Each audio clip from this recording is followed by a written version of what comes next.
Hello and welcome to another edition of the Mexican Soccer Show. I'm your host, Cesar Hernandez, and today we're going to talk about Liga MX. We're going to talk about our season predictions, and then we're going to wrap it up a little bit with some talk about El Tri.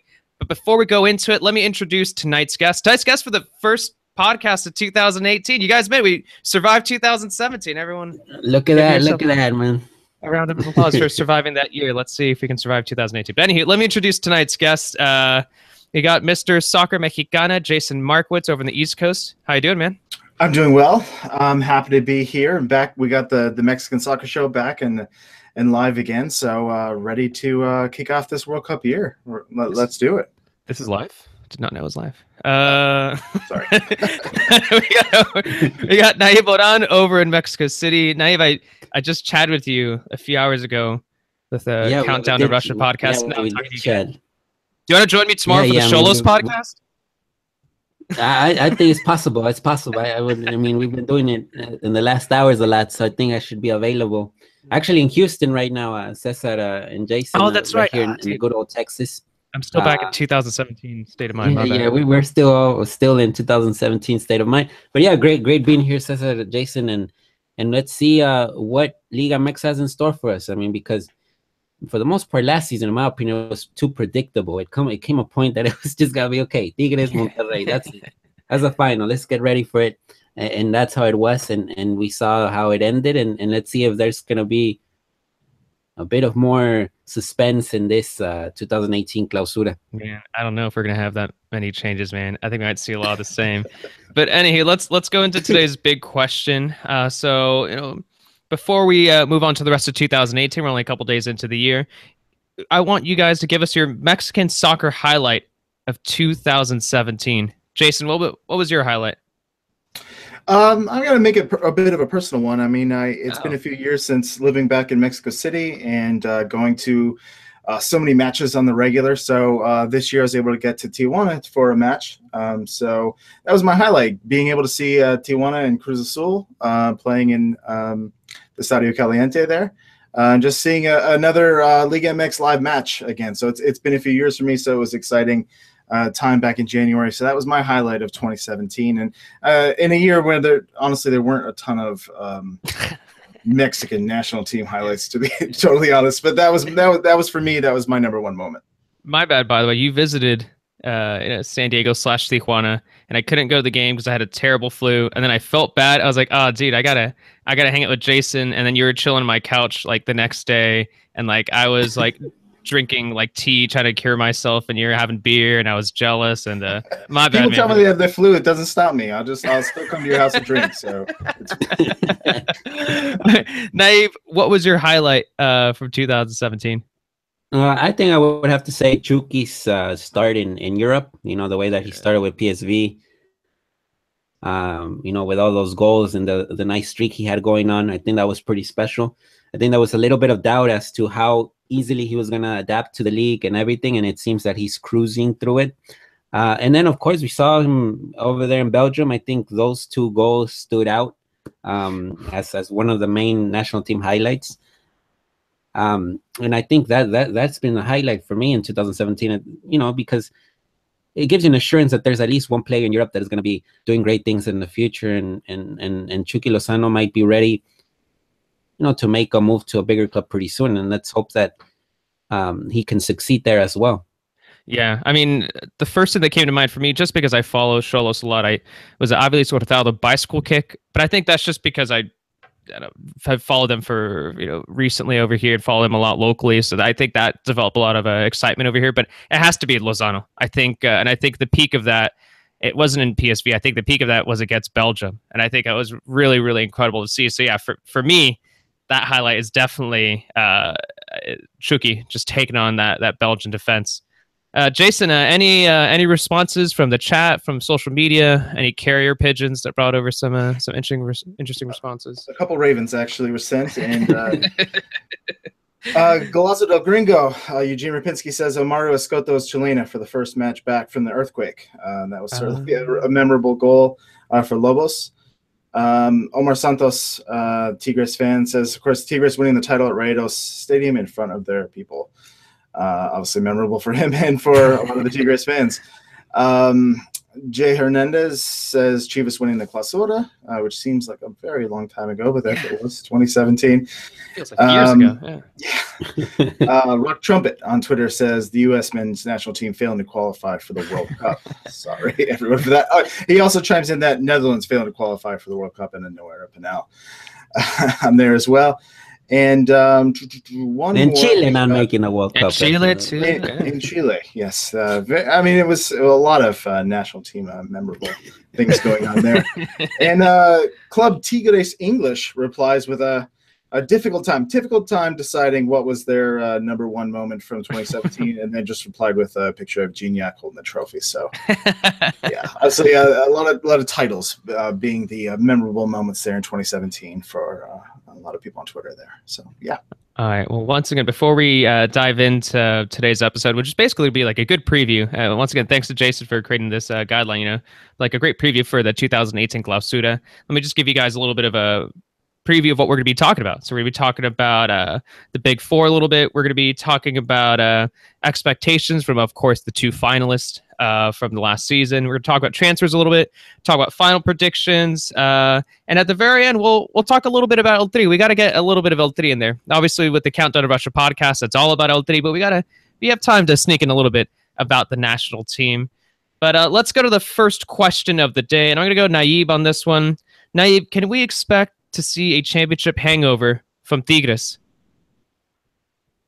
No, I think with Monterrey and Tigres, I expect to see, for example, with Tigres, I think they've gotten accustomed to being in finals, and they tend to start the season slow, and then they pick up steam in the Liguilla. I mean, I think they already got that pretty much zoned in, Tigres. With Monterrey, I'm a bit more concerned because the way they did the regular season last season, and how the momentum was going, scoring the goals and everything, it was a massive hit to lose the final against Tigres, because you assume that after such an impeccable season, they could, seal it with the title. And there was rumors that perhaps Mohamed was a bit disconcerted with the situation and he might leave and step down. So I'm intrigued on seeing how Monterrey will respond to that situation and facing the new season, because at the end of the day, both Tigres and Monterrey are the teams to beat right now in Liga MX, and all the teams that will play against them will try to defeat them some way or another. But I think Tigres has has a stronger experience than Monterrey in this situation, and that has to do with how many years Tuca has been manager over there in Tigres. Well, over there in Monterrey, it's been a while with Mohamed already, but there's more negative moments, I would say, more failures in Monterrey than successes so far with Mohamed. It's already 2 Liga MX final losses, at home, which kind of scares you a little bit. You can start thinking about curses and whatnot. But it's 2 league finals. Of course, they won the cup against Pachuca, but it was kind of, it's not the same. It felt dry. It felt very, very dry. It's not the same. Also, I think we're talking about a little bit of a hangover there. I mean, Tigres had a little bit of a longer break too, because Monterrey took part in that Copa MX final, which was on the 21st. So they didn't really get much of a preseason there. So Jason, I mean, let's talk about Monterrey a little bit more. Do you think they can rebound from this? I'm similar to Naib. I'm a little concerned with Monterrey because I think the mental side could play into that loss. That's a painful loss, losing to your rival in the final like that. And I think there's a certain element. Obviously, they're super talented. They're like so much depth and scoring talent in that squad. But I'm a little concerned that I feel like there was a little bit of a lightning in a bottle aspect to that season. They kind of caught fire.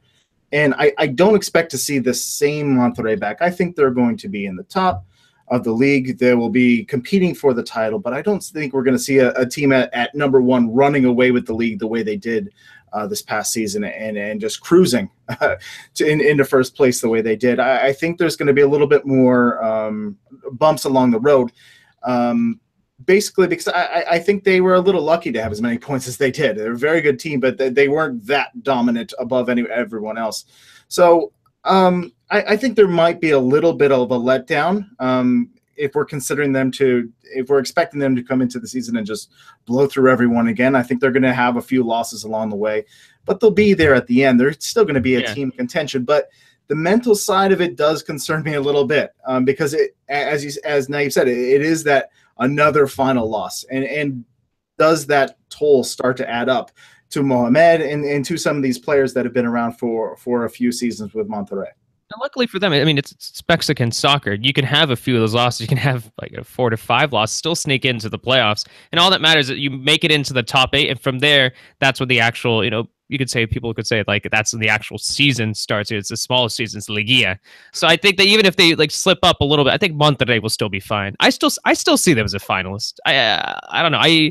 I wouldn't be surprised. I know we're going to talk about this later, but I wouldn't be surprised if it was another final between Monterrey and Tigres. That's just seems like the most practical answer for when I'm thinking about the two finalists for the Clausura. All right, guys. So speaking of the Clausura, what are you guys most excited about in the new season? I'm going to go back to Jason on this. Jason, what are you looking forward to this season?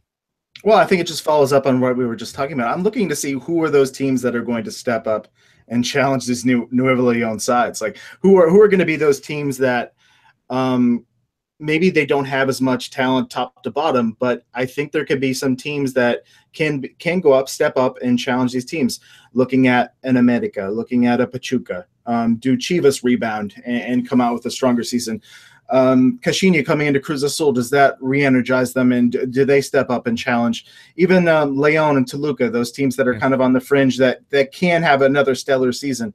Which of those clubs are going to challenge for those top spots? And I think there are a lot to choose from that can and have enough talent in the squad, not to overtake Tigres and Monterrey as far as talent, but can play with them and can upset them and compete for a title. So I'm excited to see which of those teams come out and really strike a strong season to start with. And I think there's a lot of contenders for that. So that's what I'm most excited to see, which of them really take that big step up here. At least make things interesting, get him to stumble every now and then. Because right now, I mean, it seems like the thing that makes Liga MX is its unpredictability. Right now, you have those two teams which could easily overpower everyone. Just when you look at that roster, you look at that squad, it could be just another dominant season for them. So you are hoping that some of these teams, like you're talking about the America, the Pachucas, and I think there's actually a few other teams as well, if you go a little bit further down the league table, that could potentially upset them and make them interesting. Naive, what are you looking forward to this season? No, I tend to agree with what you Cesar and Jason have said. I mean, I get that sense that you want to see other teams compete against the Nuevo Leon sides. I kind of want to see a Leicester City in Liga MX one day. Who's the Leicester City of Liga MX? Who would that be? It could be Lobos. It could be Atlas. For example, a random team. It has to be a really small club. Yeah. But I do want to see that kind of story, because it can happen, because now you see all these, it's not just the big four like it used to be. Now you have Monterrey and Tigres that you can add them to that group, and now it's 6 powerful groups. Of course, when you say the former four grandes, perhaps Pumas is the weakest one right now because of what they've been going on with the transformation. But America, another season with Piojo Herrera. Yeah. With Pachuca, I think they've done significant additions in the offense, and last season I kind of sense that Diego Alonso was kind of feeling a little bit club already. I don't know if how the team envisions their time with Alonso, if he has what it takes to continue on with the project. But when I'm thinking about all this, one of the things that has been really remarkable in the last seasons, I would say, in Liga MX, is that teams, especially the big ones, tend to keep their managers for an extended period of time. I mean, they don't lose patience that easily. For example, in Cruz Azul now with Caixinha, he signed a 3-year contract. Right away arrived and signed a 3-year contract. It's a long project with Caixinha and Cruz Azul. I think more clubs understand that that's one of the keys to success. Staying with the manager even during the rough times. I think Chivas was really exemplary with that when Almeida arrived and he wasn't getting the hang of it. And look last year, I mean, they won the league and they won the cup in the same season. And as we know, that wasn't easy to do. So I think that's one of the things that I look forward to, seeing the developments in teams like Chivas and America and Pachuca, see what Caixinha can offer to Cruz Azul. And at the end, if that works out, that will be, direct competition to the Nuevo Leon sites, which at the moment I think they have they're high up there, in the hierarchy right now. Is it kind of crazy to think that Pachuca? I'm not saying that they're going to be at the same level of a Monterrey Tigres, but they could be genuine title contenders. Because I think that Keisuke Honda was a little underwhelming last season, but he also came in with an injury. He like took some time for him to get the hang of things in Liga MX. I think even some of the best players, they need some time to adjust. So I think that with one season under his belt, and by me saying one season, it's like 6 months. By him having 6 months under his belt, I feel like he could really step things up and really help like transform Pachuca into a really, really powerful side. I don't know what you guys think. I know that's not a team that we we had on the guideline here, but I don't know what your guys' thoughts on Pachuca and with Honda there, because I think that they could. I don't know. I think they could really turn things up. And for example, I think they have a new signing, Walter Gonzalez, new striker. I think he's 22 years old, Paraguayan striker. I think that that's exactly what they needed, and it's going to be. I'm genuinely excited to see them. If we're talking about teams that we're excited for, I think Pachuca stands out to me. Yeah, I think it goes for any team. I mean, you look at those new additions that come into a squad, and we expect them to make an immediate impact to their team, and often it doesn't happen. They don't get incorporated into the squad for so many weeks, and the season's just too short to make any real impact a lot of the time. So, like, I think a lot of times we look at the second season with those big signings as where we're going to see the massive impact. So I think you're onto something there, Cesar, that Pachuca could be a team that really does make a big rebound. I mean, it was a down season for them in a lot of ways, and it was a season where a few goals here and there, and they were right back in contention. It was just an unlucky run for them. So, yeah, you expect to see them right back in the hunt, and this is another team that could be right up there and challenge for the title. And Pachuca being the team that comes out on top is not going to be completely shocking. Because they have the talent. We've seen it pretty recently from them. So I agree with you completely there. Yeah. Naive, is there a under-the-radar story to keep an eye on this season?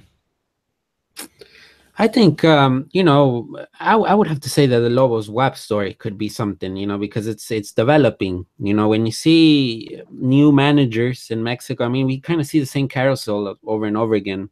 And when Rafa Puente, he's a new manager, he did a lot with what little he had in Lobos in the first season. I think the thing that affected Lobos was it started so well, and then the Quiñones issue broke out. And Julián Quiñones was the main goal scorer in the team. If Julián Quiñones can focus on the football, just on the football, let us hope. I think Lobos has a good shot to cause some problems. And it's exciting, the experiments that he tries to do with the formations. I think the style is really aggressive, and to see it from a small club like Lobos, I think it stands out. And also I mentioned Atlas as well because they got Clifford Aguaye back. I think, which we learned that he's Aguaye. Aguaye. You released that video. And yeah. And now they also have Rebel Morrison. Like, it's kind of the same issue with Honda, that he came in late, so of course he's not going to give you that much. But now that they did preseason and is falling into terms with life in Mexico, I think it could happen, that it can work out offensively. But those are the stories that could potentially become really noticeable. I mean, it's gonna be a long shot, but it's a possibility there. I think Pachuca, like you, Jason, and Cesar said, it's an interesting one because at the end they have a great defense, and they brought in this left back, I think Mosquera from Colombia, and then you still have Murillo, you still got Omar Gonzalez there, so it's a strong team in that sense, and Honda could Honda also has to think about the World Cup. Let's not forget about that. This is a World Cup year. He has to have a good showing so he can have a sure spot in the team, and I think he understands that. And Walter Gonzalez, and then Mane, who came from MLS, I think Pachuca is really, they tend to do well in this winter transfer market. I mean, I think that's when they brought in Omar and they brought in Murillo, and they went on to win the 2016 Clausura 2 years ago. So they know how to manage this market quite well. The winter transfer market, which is more tight, there's very limited compared to the summer transfer market. Yeah. One thing under the radar that I've been keeping an eye on is I was trying to keep track of all the transfer moves and whatnot. And I felt like there are more Peruvians that are starting to come into the league. And I think that there's now going to be this Peruvian influence because you already have, you look at Rui Diaz, Andy Polo, Pedro Gallese. So all just some strong names there. And you have other players. So there's Alexei Gomez, Rey Sandoval, Irving Avila, Anderson Santamaria. There's a rumor that Carlos Caseda might be coming as a goalkeeper. And it seems like, I don't know, it seems like they're the new Chileans for whatever reason. It's just, that's the new influence that's coming into Liga MX is now this Peruvian influence. So I do wonder if that's something that people are going to talk about during the next several months, especially if these new guys, and honestly, I don't know much about these new guys, but it's just something that I kind of recognized. And I wonder if, especially since it's a World Cup year for them as well, to see if any of these guys step up and try to make a case for themselves. No, right. And I think right there, real quick, Cesar, with your point, I mean, I think the Peruvian footballer has worked well. For example, Luis Advíncula and Pedro Aquino in Lobos. There you go. Didn't even mention them. Yeah, there you go. Yeah, and then I think that also, when Pedro Aquino and Luis Advíncula go to the national team, the same case with Rui Diaz, I mean, they say great things about the Mexican game. I mean, and now if the owners see that the Peruvian footballer is doing well, of course they're gonna try to bring more and see if the investment works out. Puebla also brought several, I think. So I mean, it's an interesting market and see if it works out for the teams. All right. So let's switch gears a little bit. Let's talk about the Big Four. Obviously, when we talk about the Big Four, we're talking about America, Chivas, Cruz Azul, and Pumas. Jason, in general, what are the expectations for this season after, what was it, let's say for like Cruz Azul and Pumas was a little disappointing. Same thing with Chivas the second half of the season. America, you could say things got a little bit better, but in general, I don't know if there's a certain team you want to focus on. I know you're a Cruz Azul fan, so you could probably talk about Cruz Azul, but general expectations this year for those Big Four clubs.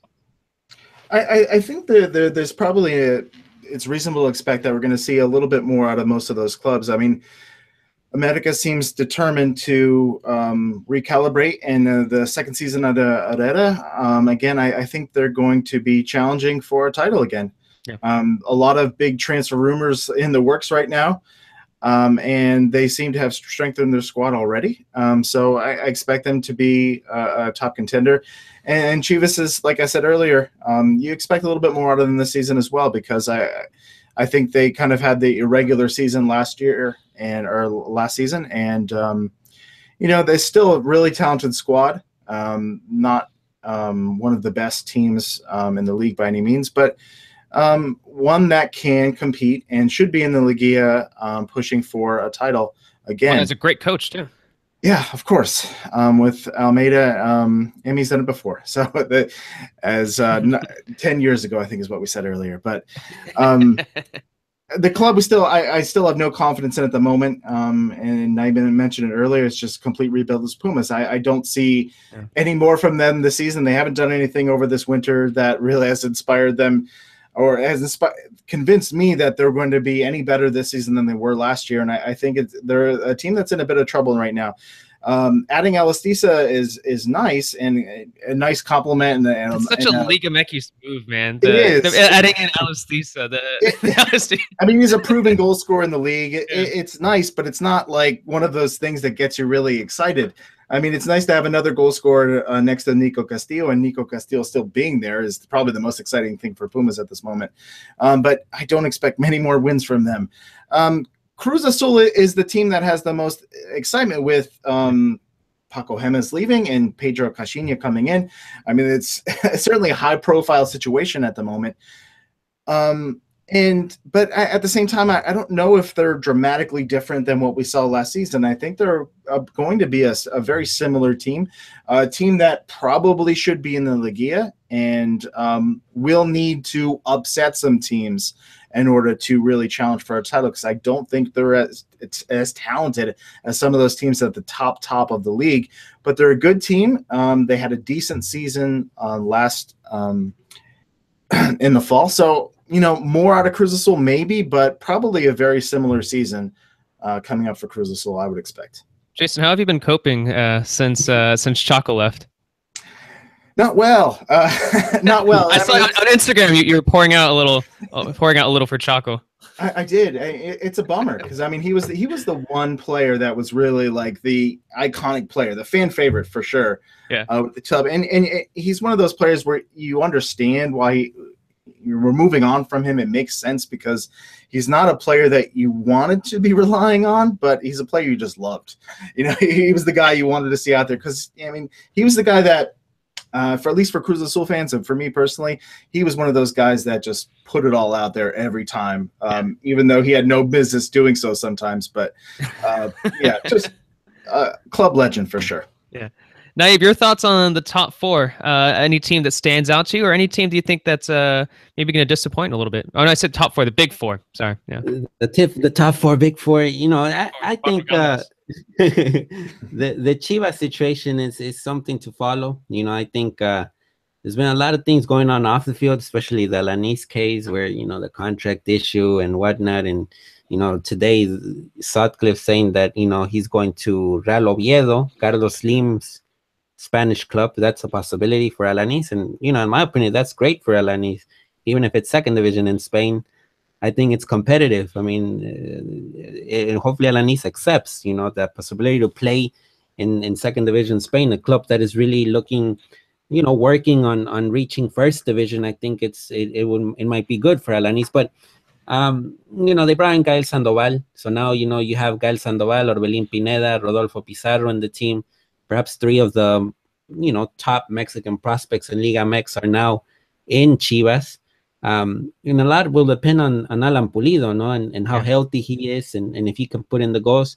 And then if Pulido doesn't work, then you have someone like Ronaldo Cisneros that might get his golden chance, with Chivas in the starting 11, and then when you look at America and Cruz Azul, it's two interesting cases, with Cruz Azul. I think the optimism derives from the fact that Caixinha succeeded during his time in Santos Laguna. It was 5 seasons, 5 complete seasons in Santos, and he basically made the Liguilla 4 times, and in 3 he reached the semis, and then the 4th one he ended up winning the whole thing. So it was a process, and it worked out well for Santos. The thing, and then on top of that, with Cruz Azul, they brought in Walter Montoya, who might have not done well in Sevilla. Perhaps it was really bad how he did in Sevilla, but Rosario Central, that's where he played in Argentina. And the last, I remember Chelito Delgado, when he played in Cruz Azul, he came from Rosario Central.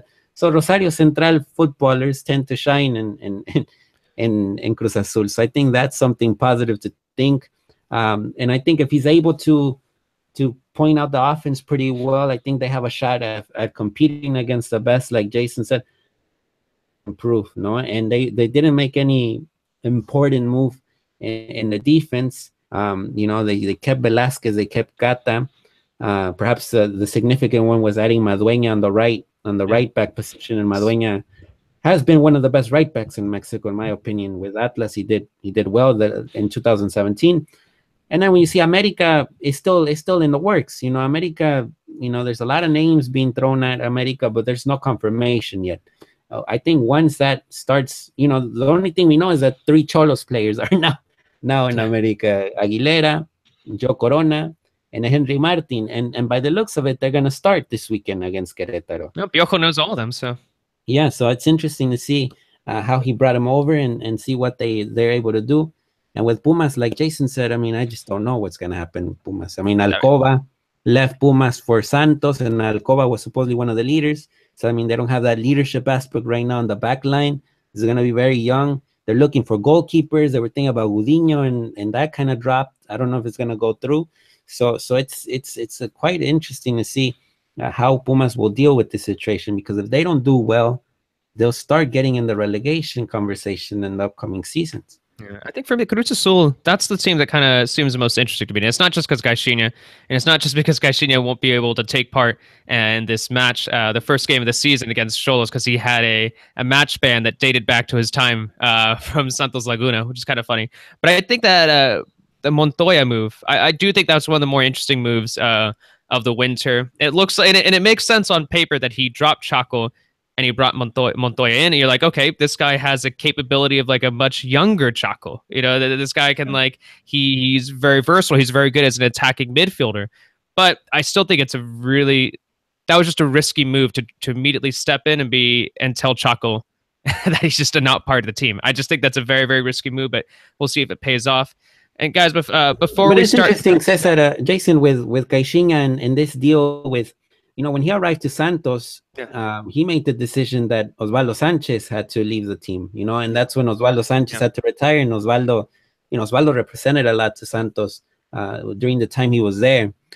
So, I mean, I think it also has to do with the way that Caixinha works. So Montoya might be the new Marchesín. Perhaps, you never know. I mean, it might work out, the way that he's been lucky. And then today, the rumor broke out that Gullit Peña might be arriving to Cruz Azul. And in my opinion, I don't know where Gullit Peña fits here. I don't know if you play for Gullit, if Gullit's going to be coming off the bench.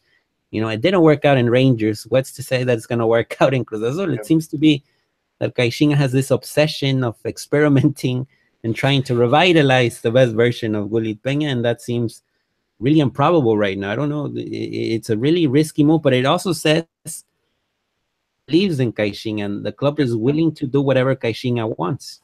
Well, I mean, I think it makes a lot of sense. I mean, the thing that gives me the most heart as a Cruz Azul fan is that for me, the two biggest areas of weakness for Cruz Azul were at right back and attacking midfielder. And these are the positions that are being addressed with these additions of Montoya and Meduena. So it makes a lot of sense, but it's also reliant on the fact that these two new players come in and have an immediate impact. Now, I think Meduena is used to Liga MX, so I'm less worried. Montoya is the wild card. Gullit is, I mean, if that does pan out, there's your insurance at that position, right? I mean, there's another player. Montoya needs time to adjust. They split the role in some way. I think there's some logic to that. All right, guys. So looking at the big four again, one last final thing. If you had to order, I set an order in which the four finish in relation to each other in the final season standings, where'd you put them 1 through 4? Jason, we'll go to you. Who's number 1? Who's number 2? Who's number 3? And then, of course, after that, who's number 4? Of these four teams, I would say America at the top. I have most confidence in them being at pretty high up in the final standings. Cruz Azul and Chivas could go either way for me. I'd probably put Cruz Azul above Chivas at this point. I think Chivas have the most volatility. It can be pretty high. It can be also pretty low. Cruz Azul, I'm fairly confident will be in that 6 to 8 kind of range probably. And Pumas, at the bottom. Yeah. Sorry. Yeah. I pretty much agree with mine. It goes America, it goes Cruz Azul, Chivas, and then Pumas at the very bottom as well. Naib, do you agree? I agree with all of you. I think Pumas, they did make a very interesting signing. I think Alejandro Arribas is a very interesting signing, but he's a central defender, and he's also, the more you read about the guy, the more you realize, okay, he's a talented La Liga defender. He has a lot of experience in Spain, but he's also had some locker room problems. He's had some arguments with a couple of his teammates during training. So it could be a very good signing. It could be a awful signing for Pumas, but something to keep an eye on right there. All right, let's look at the transfers. We've been kind of talking about it a little bit. Jason, who is the new player to Liga MX who could make the biggest difference for his club? I mean, it could be someone we've already talked about, but who comes to mind? We already talked about Montoya, and I think he's one big, like filling in that hole with Cruz Azul, like I said. I also look at, and I apologize for the pronunciation in advance if I butcher this, but Angelo Enriquez coming to Atlas. He seems like someone, certainly with the pedigree.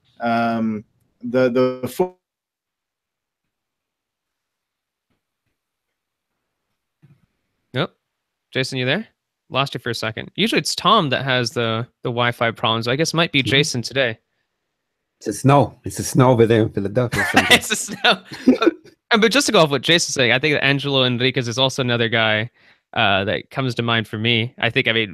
He was a part of Manchester United for a little bit. I know he didn't get a chance to really incorporate with the first team, but this was at a time when Alex Ferguson was when he was still the manager at that time, when he was really interested in the player, and he thought that he was going to be an exciting young talent. So that is someone to keep an eye on. I think he was with Dynamo Zagreb for the past few seasons. I think looks like things didn't pan out, but I think he had a good season or two with them, and now he's going to be trying with Atlas. So it's going to be kind of interesting with Atlas. You're going to have two former Manchester United signings with the team, which is not something you get to say every day for any Liga MX club, that there are two former Manchester United signings. Now, who's a new player that you think can make the biggest impact to his club? Well, just following a little bit with what you said about there with Enriquez. I mean, I think Atlas has been doing interesting purchases from abroad. No, I mean, Cliff. We were talking about Cliff. Ravel and now Enriquez. You know, it's these players that you might think that their careers might be over, but there's a good shot that they can revitalize their careers in Mexico. And it's kind of it's betting, it's putting your marbles on that situation, and maybe it can work out and maybe not. But look at Cliff. Now he's number 10 in Atlas, and you know, there's everyone loves him over there. And that was a gamble when he came to Atlas, and look at what he's now. You know, I think, like you said, Rodriguez, the Pachuca Paraguayan striker, I think will be. I think it's Walter Gonzalez. Walter Gonzalez, my bad. Walter Gonzalez. You know, I think has the pedigree to make an impact right away. I'm also intrigued about Mané. You know, they brought from MLS to Pachuca. I mean, if Omar Gonzalez works so well, you know, coming from MLS to Pachuca, I think Mané could be a similar situation. You know, it's these players that come to Liga MX and work hard and settle their goals really quickly. You know, hopefully Mané doesn't have any injuries, because what affected Puig, for example, with Pachuca is the amount of injuries he had. That basically prevented him from any chance of making an impact. So I think I'm intrigued on seeing how those two work out with Pachuca and see if their offense improves substantially this season. Jason, you back there? We thought it was a snow, and then I think Velasco Gringo said it's not snowing in Philly yet, so we can't blame it on the snow. Oh, well, there goes my good excuse.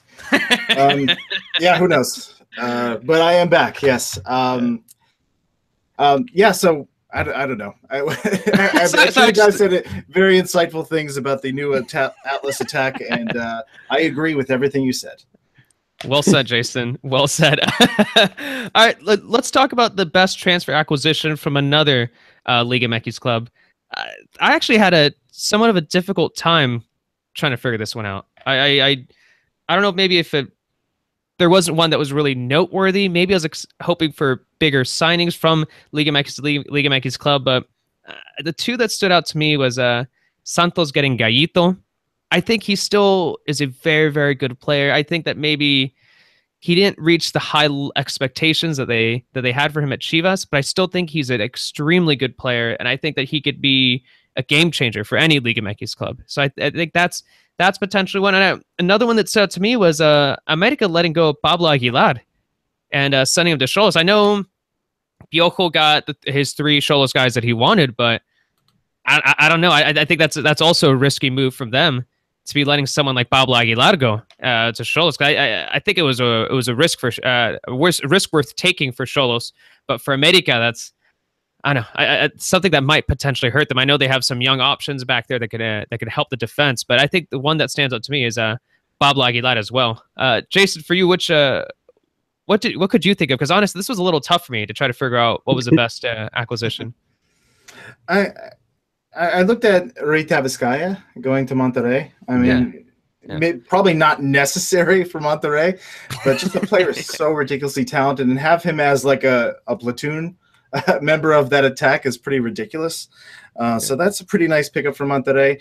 I mean, the most impactful one for me isn't a player. It's Memo Vasquez going to Veracruz. I think he's one of the best coaches in Mexico, and I think he's could be really impactful for Veracruz, and who they desperately need some wins. They desperately need some results, and I think he's a drastically underrated coach. So I think that's probably the biggest acquisition coming from another team, sort of. So Memo Vasquez for me is the one that really stuck out, kind of going away from the players, really. But yeah. Naib, what stood out to you for the best transfer acquisition from another Liga MX club? I think the Chaton Enriquez to Puebla is very interesting. I think for the is that the best? Is that, what year is it? No, 2012, 2013. We're moving back to 2012. No, I agree with Jason. I think Urreta to Monterrey. No, I think that Urreta has been one of the most consistent assist men in Liga MX, since he arrived to Pachuca. And I think, it's going to be interesting to see if he's going to start some games, because Urreta is entering an important year because he's part of the Uruguay's national team, and I don't know if the fact that he went to Monterrey might hinder his chances of making the final roster, because right now you don't move that top 3 that has been working so well for Monterrey, Avilés, Pavón, and Funes Mori. But you know, you never know. I mean, it's going to be interesting, that competition. I mean, certainly a player like Avilés and Dorlan can relax, because Urreta is going to be right there, you know, competing for a starting role without a doubt. And I think Gallito Vasquez at Santos, no? Yeah. I think it's what he provides is a stability in the midfield right away. And, you know, for example, over there with Santos, Ulises Rivas was kind of the defensive midfielder, but Ulises Rivas, in my opinion, could be more of an attacking midfielder. He has good shot outside the box, runs pretty well. So I think the arrival of Gallito could provoke the apparition of Ulises Rivas as a more attacking midfielder, I would say. But you know, that's a lot of leadership that he provides. And you know, the whole situation that you were saying, Cesar, about Aguilar going to Cholos, it's just that it worked out so well. I mean, they basically sent one player to Cholos for 3. Yeah. And like I was telling you a while ago, the 3 are going to start this weekend, perhaps, you know. And so it tells you a little bit of, you know, they got 1 for 3, but it will ask for more from Edson Alvarez, Carlos Vargas, for example, who can play as left back and center back. I think those two have to step it up now that Pablo Aguilar is no longer there, you know, because he was really fundamental for America's defense last season. Yeah. And this season is going to be a whole different story without him. Yeah. All right. So you kind of talked about it a little bit there. We talked a little bit earlier, but which is the most impactful loss of a player for a club? Jason, what comes to mind for you? Because for me, it's I know Naive just said you got 3 players for 1, but I still think that Pablo Aguilar, I think that's the most impactful loss for me. I mean, actually, for me, the one that surprised me is another America player was Miguel Zamudio moving on. For me, I mean, he was such a like iconic player for that. Maybe not iconic is probably not the right word, but iconic. He was emblematic of that team. I feel like he embodied the spirit of Club America. He was such a bulldog, and like as someone who, when I watch Club America, I'm watching to see them lose. And he was one of those players that was always just so difficult when he played for them. He was always just getting in everyone's face. He was always getting the ball. Like, I don't know. He was just such a great player for them, in my opinion, that I was surprised to see him go. So I think that could be maybe not like a glaring hole, because I think they certainly have other options that could be played in his position. But I think that could be a loss that hurts them in the long run. I'm kind of seeing him moving on to Querétaro. So a bit of a surprise for me. And obviously, whatever's going on with Oswaldo Alanis, if he does move on from Chivas, I think that's a pretty big loss, because I mean, he's certainly a very solid Liga MX defender, national team quality. So Alanis, if he does indeed move on from Chivas, which it looks like it is pretty much a done deal, at least to be not with that first team. So that's certainly a very impactful loss for Chivas. I think that's the quote of the podcast. Globe America, watching to see them lose. Naive, what came to mind for you when you thought the most impactful loss of a player? No, this is a difficult topic one. I mean, I think, I mean, there's reason to say the Pablo Aguilar, Cesar, and there's reason to say the Zamudio, like Jason said. I mean, but can you say Gallito leaving Chivas? I was thinking about that. I was thinking about that too, but just... I mean, I don't know. Perhaps, I mean, it's going to be Michael Perez's moment, which is also good because he's a young defensive midfielder. And, you know, when he had like his chance, because there was a time that Michael was above Gallito, and then Gallito came back and, you know, put him on the bench, Michael, again. So I think that could be one that really stands out. Madueña leaving Atlas. Does Atlas have a good, you know, right back substitution for Madueña? Because I think what really stood out about Atlas in 2017 was its fullbacks, you know, Luis Reyes on the left and Madueña on the right. And they were some of the most exciting ones to watch throughout the whole year. You know, now that Madueña left to Cruz Azul, that leaves the void for Atlas. And I'm really intrigued on seeing who they're going to put in there to cover that, and if that's going to affect the overall play of Atlas as a team. All right, guys, let's jump forward. Even though it's tough to predict any Liga MX match, we're gonna do something a little crazy. We're gonna predict who's gonna be the final, who's gonna win it. That's right. In early January, right here on the Mexican Soccer Show, we're gonna tell you not only who's gonna make it to the final, but who's gonna win it. It's gonna be interesting to see what you guys have. I'll go first, and I'm gonna go with the boring one. I'm gonna say that Monterrey, they get their revenge and they beat Tigres. It's not gonna be a surprise. I don't think. I don't think that they're both going to finish in the top 2 in the regular season standings, but I do think at the very end we'll see them facing each other. Jason, who do you think? Who do you think is going to be making the final there? I'm going to pick neither of those sides. Oh, all right. And I'm going to pick the result that would be the most painful because based on experience, seems to be the way it goes for me. So I'm going to say Pachuca over Cruz Azul. Ooh, I don't want with Chaco raising the trophy. Oh no! And that's too painful, man. That would pretty much do it for me. So I think that's my prediction. Naive, what's your prediction? I'm gonna go with America Pachuca. America Pachuca. I'll go. I think it was a final a couple of years back. I think it was a final where Cuauhtemoc scored. I think maybe I'm mistaken if my memory doesn't work out so well at the moment, but I'll go with Pachuca America. I think that's gonna be the final.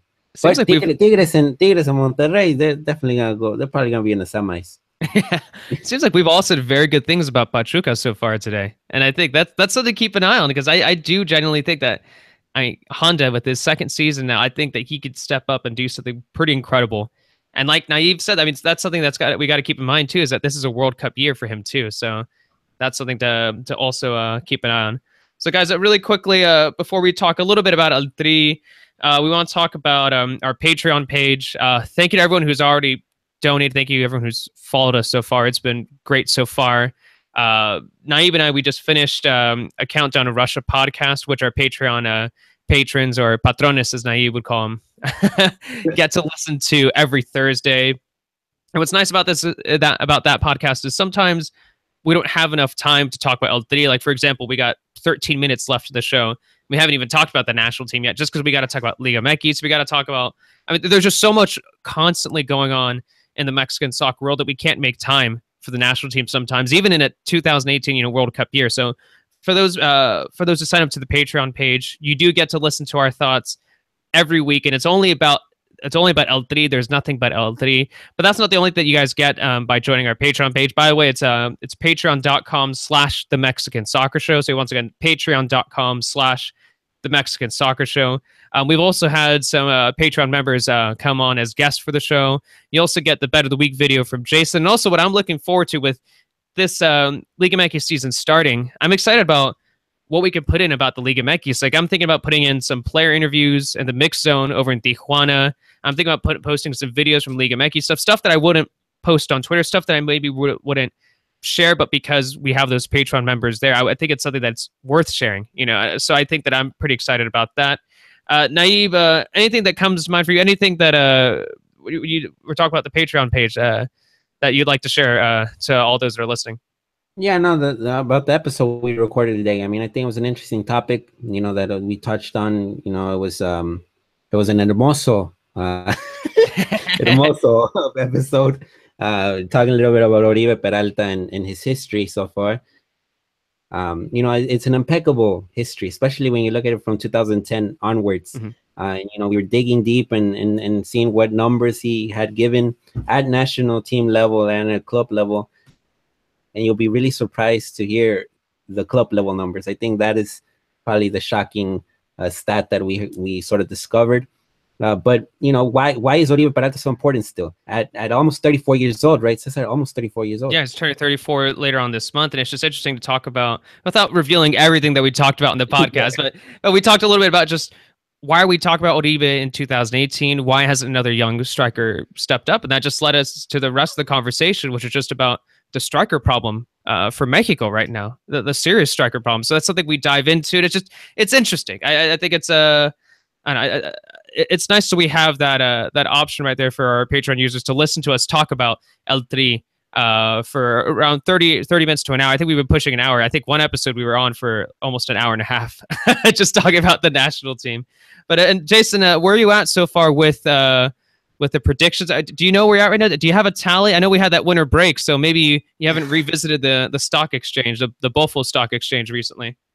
We're still in the black, right? That's the good one, right? Yeah, so we're above where we started. We took a hit in our last edition. We lost a few Bofos, but still going strong. We'll be back in a few days, back on the Patreon with the next video and the picks for this weekend, which will be winners, of course. So go over to Patreon, check it out. There's some cool stuff there that you might be interested in. So yeah, check it out. And also, of course, we get just 49 more patrons. We're going to give away a free Mexico jersey. So that's something to keep an eye on. If you guys want a free Mexico jersey, tell your friends, sign on the Patreon. Once again, thank you so much to everyone who's already signed on. And of course, the actual Mexican soccer show, which is usually on Mondays. And then we had some scheduling conflicts, which is why it's Wednesday, right? I have no idea what day it is anymore. It's the holiday season. It's still holiday spirits. I don't know what day it is, but it's usually on Monday nights. And of course, that's always going to be free. We still got the Reyes coming in, man. There you go.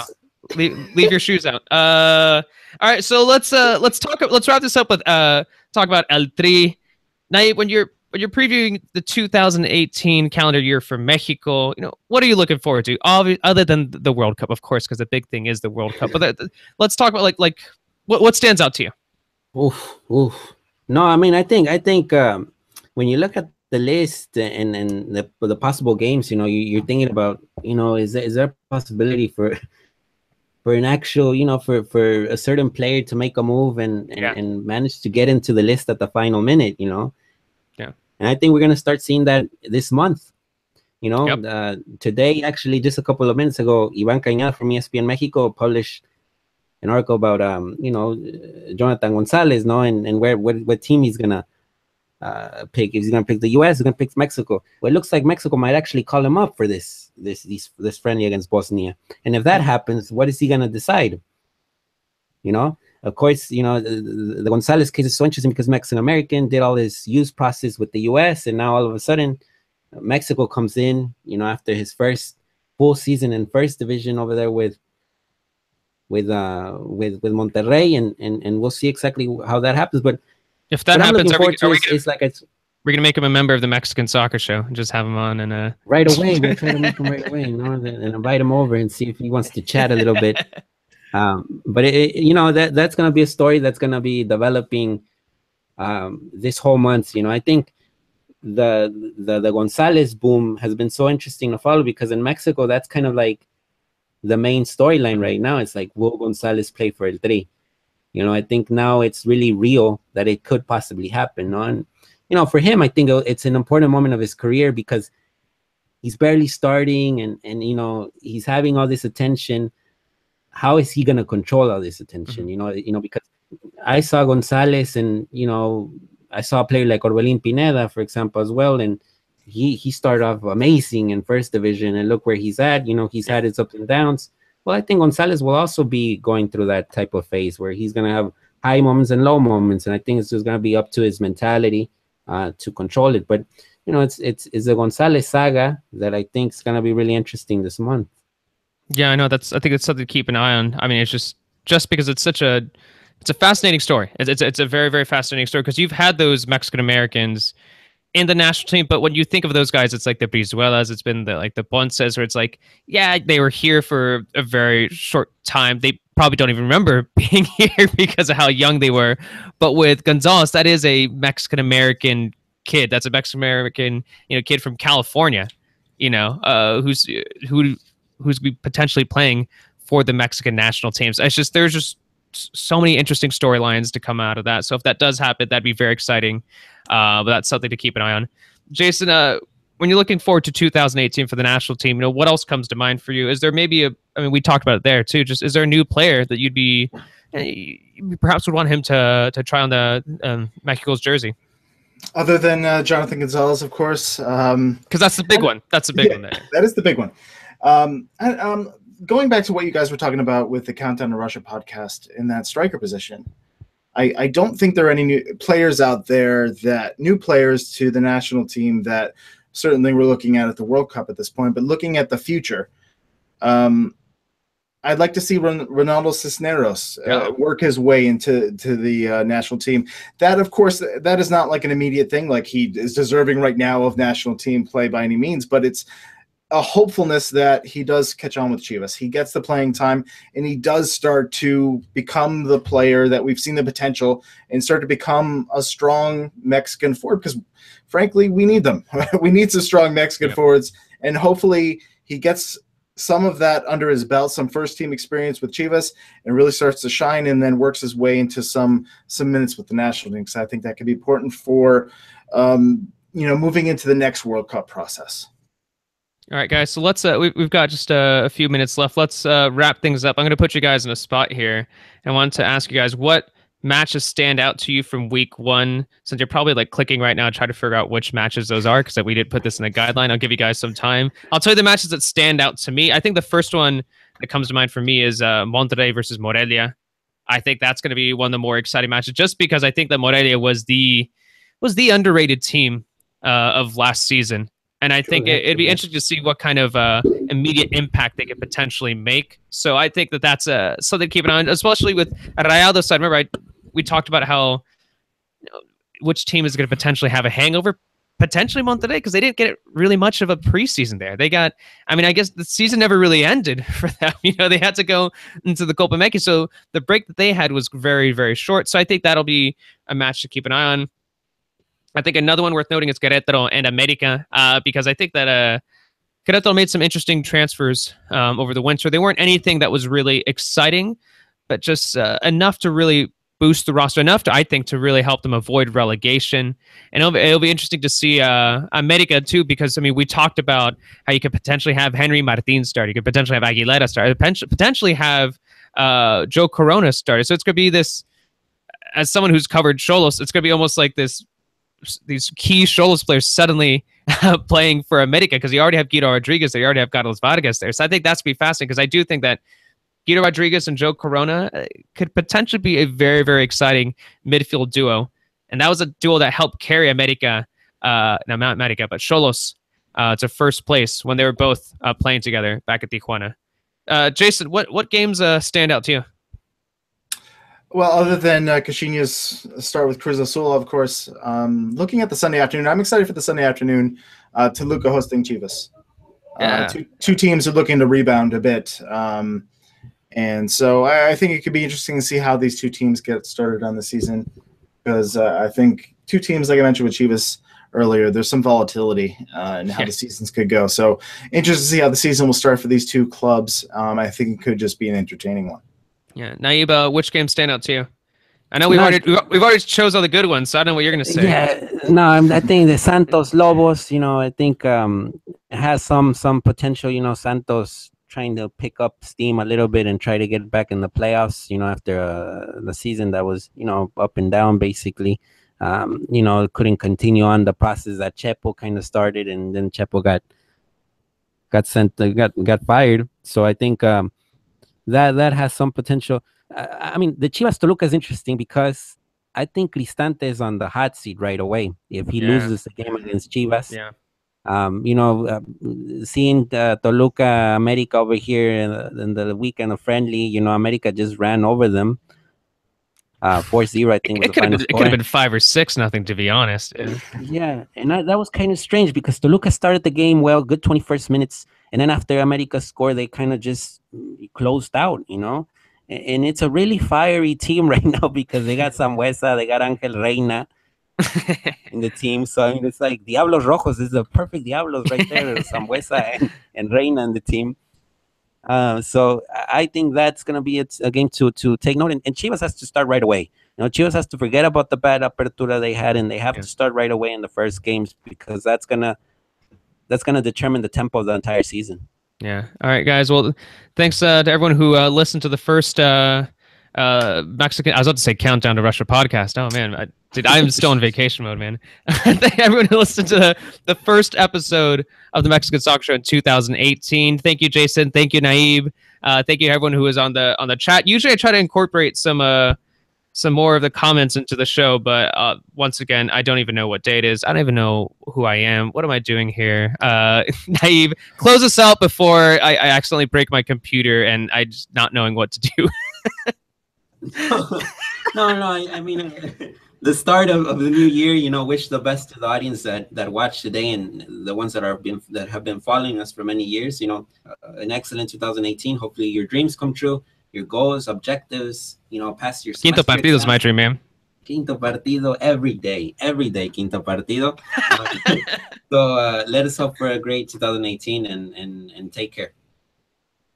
All right, thanks, guys, and we'll see you on next week's episode. Later.